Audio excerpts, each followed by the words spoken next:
आज मु आपण मान सहित शेयर करी आम कटक रे न्यूली ओपन होइथिबा नेताजी मेमोरियल विषय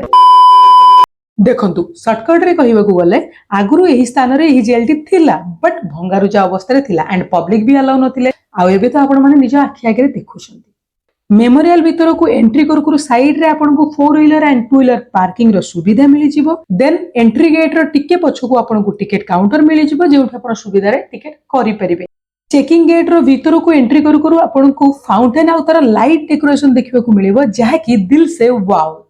पूरा पूरी नीट एंड क्लीन परिवेश जहा कि आपन शांति रे बसी कि निजर क्वालिटी टाइम स्पेंड करि परिबे एंड एठेरे योगा मेडिटेशन रो सुविधा रहिछि टॉयलेट ड्रिंकिंग वाटर रो सुविधा अछि एंड फूड स्टॉल ओपन हवार अछि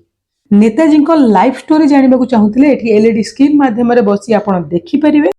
ताहा सह मूवी देखिबा को ऑडिटोरियम भी अछि नॉर्मली स्कूल कॉलेज टाइप रे हमें जो आंदोलन विषय रे हिस्ट्री और पॉलिटिकल साइंस रे पढुतिले से सब आंदोलन रो फोटो चित्र ए सब वॉल रे लागि छि जहा कि आपण देखि कि पुराना स्मृति को ताजा करि परिबे पिला मानन को खेलिबा पई पार्क भी रहि एमिति अनेक सुविधा सुजोग आपण ए पार्क मध्ये रे पाइबे बट एथले नेताजी मेमोरियल पार्क विषय रे संक्षेप रे किछि part 2 video is very important सेथिरे मु नेताजी को विषय रे किछि कहिबी आ बुले नेबी नेताजी को बर्थ प्लेस से पर्यंत मो आईडी को फॉलो करि दियंतु आ वीडियो को लाइक शेयर करिया पई तो जमा भी भूलिबे।